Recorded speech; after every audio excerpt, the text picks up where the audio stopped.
पता है, कल शाम को मैं अपनी गर्लफ्रेंड के साथ कॉफी शॉप में था। Don't be cheap and I wonder तुम्हारी कोई गर्लफ्रेंड भी है। जिनकी गर्लफ्रेंड नहीं होती वो क्या झूठ भी नहीं बोल सकते? मतलब गर्लफ्रेंड नहीं थी? लेकिन मेरी पूरी बात झूठी नहीं थी, सिर्फ गर्लफ्रेंड वाला पार्ट झूठा था। फिर तो तुम्हें कॉफी के बारे में काफी कुछ पता होगा। मैं कॉफी शॉप में कॉफी पीने जाता हूँ, वहाँ जॉब नहीं करता। जॉब तो मैं भी नहीं करती, मगर नॉलेज बहुत है।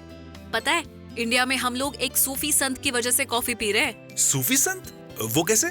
17th सेंचुरी में एक सूफी थे बाबा बुडान। वो हज करके इंडिया वापस लौट रहे थे।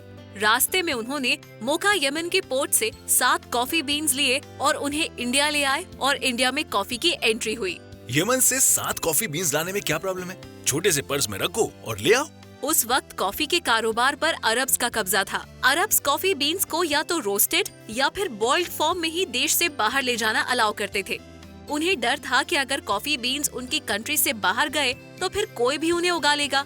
कॉफी बीन्स उनके लिए एक वैल्यूएबल कमोडिटी थी। बाबा बुडान सूफी संत थे, इसलिए किसी को उन पर डाउट भी नहीं हुआ। मगर 7 ही क्यों? 8 क्यों नहीं? 7 का अंक इस्लाम में शुभ और बरकत देने वाला माना गया है। आज हम मजाक में इसे स्मगलिंग कह रहे हैं, मगर उस वक्त इसे बड़ा पवित्र काम माना गया था, जिसने लोगों की किस्मत बना दी। 7 कॉफी बीन्स ने किस्मत बना दी। इन 7 बीजों की बरकत नजर आई जब इन्हें कर्नाटका के चिकमंगलूर जिले में प्लांट किया गया। कुछ सालों में वहाँ इतनी कॉफी पैदा हुई कि उस जगह का नाम बाबा बुडान गिरी या बाबा बुडान फॉरेस्ट पड़ गया। फिर तो तमिलनाडु, केरला और कर्नाटका में कॉफी के बागानों की लाइन लग गई। मतलब 17th सेंचुरी से पहले इंडिया में कोई कॉफी नहीं पीता था। कॉफी क्या, उस वक्त तो इंडिया में चाय का भी नामो निशान नहीं था। Don't tell me that. India में टी का लार्ज स्केल प्रोडक्शन 1820 के आसपास शुरू हुआ है। I am more interested in coffee. Next date पर I am surely going to impress my girl. फिर उसे ये बताना कि कॉफी की हिस्ट्री का पहला डॉक्यूमेंटेड एविडेंस फ्रांस की नेशनल लाइब्रेरी में मिलता है। ये पब्लिश्ड अकाउंट सन 1671 में सामने आया, जिसमें लिखा था कि 9th सेंचुरी के समय इथियोपिया के लोग कॉफी की स्टिमुलेशन प्रॉपर्टीज के बारे में जानते थे। कुछ लोग ये भी कहते हैं कि वो इसे खाते भी थे।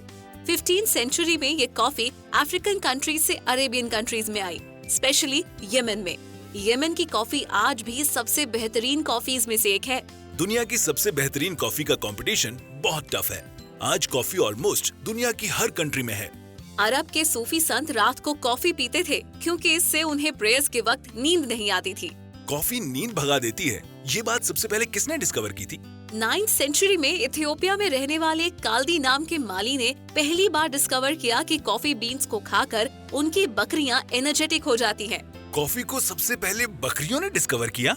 ऐसा कुछ लोग कहते हैं। ह्यूमंस को कॉफी से कोई फायदा है, ये पहली बार मोका यमन में देखा गया। कैसे? यहाँ उमर नाम के हकीम थे जो कुछ मरीजों को कॉफी पिलाते थे और मरीजों को फायदा होता था। ब्रिलियंट! डॉक्टर पेशेंट्स को कॉफी ऑफर करते थे। ऐसी क्लिनिक में मैं तो रोज जाऊंगा। कॉफी वर्ड का ओरिजिन हुआ था अरबिक वर्ड कावा से, जिसका मतलब शायद वाइन होता है। और अब देखो, इस कहवे या कॉफी का जादू इंडिया में सर चढ़ के बोल रहा है। माना जाता है कि इंडिया का सबसे पहला कॉफी शॉप कोलकाता में खोला गया था, वो भी प्लासी की बैटल के बाद। ओह! अच्छा, तुम्हें मालूम है शुरुआत में इंडिया में लोग कॉफी में शक्कर नहीं, हनी मिलाते थे।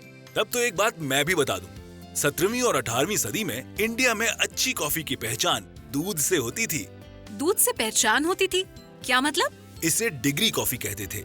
कॉफी तो इसमें कोई भी चल जाती थी, मगर जो दूध मिलाया जाता था वो लैक्टोमीटर पर एकदम प्योर डिग्री का होता था। ये कॉफी पीना रिच होने का सिंबल थी। 1670 के बाद तो इंडिया में कॉफी बागान अमीर होने का सिंबल बन गए थे। मेरे पास 5 कॉफी के 5 बागान हैं। क्या है तुम्हारे पास? मेरे पास 2 बाल्टी भर के कॉफी रस्ट है। Coffee rust? ये क्या भला है? 1870 में कॉफी के बागानों में फंगस फैल गई, जिसने बागानों को बर्बाद कर दिया। उसके बाद सन 1915 में इंडिया का coffee research centre Chikmagalur district में शुरू किया गया। कॉफी ने एक बार फिर से बाउंस बैक किया 1940 में, जब south Indian filter coffee develop हुई। ये उसी अमीरों वाली कॉफी जैसी थी, मगर इसमें थोड़ा फर्क था।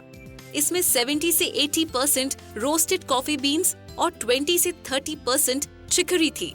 इस नए कॉफी ब्लेंड ने इंडिया में कॉफी को नई लीज ऑफ लाइफ दे दी। मतलब कॉफी एक बार फिर से चाय के साथ रेस में वापस आ गई। यस, इंडियन कॉफी के बागानों ने 1970 आते आते एक इंडस्ट्री खड़ी कर दी और उसके बाद इंडियन फिल्टर कॉफी पीना साउथ इंडियन लोगों के लिए डेली रूटीन बन गया। करेक्ट। 1936 में इंडिया में मुंबई में इंडियन कॉफी हाउस के रेस्टोरेंट चेन का पहला कॉफी हाउस खुला और फिर केरला और कोलकाता में भी इसकी ब्रांचेस आई।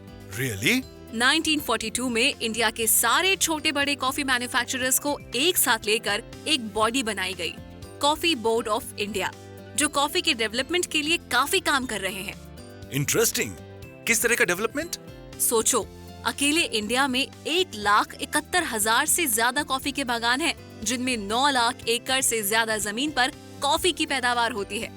जो स्टोरी 7 कॉफी बीन से शुरू हुई थी, वो आज यहाँ आ गई है, जब इंडिया वर्ल्ड का 6th लार्जेस्ट कॉफी प्रोड्यूसर है, जहाँ दुनिया की 4% कॉफी का प्रोडक्शन होता है। तो क्या हुआ? सारे वर्ल्ड में एक साल के अंदर लोग तकरीबन 4 बिलियन कप कॉफी पी जाते हैं, और इन 4 बिलियन कप्स में से 2 कप हम दोनों अभी पीने वाले हैं। So it's time to take your leave. So have a nice time and have a nice cup of coffee.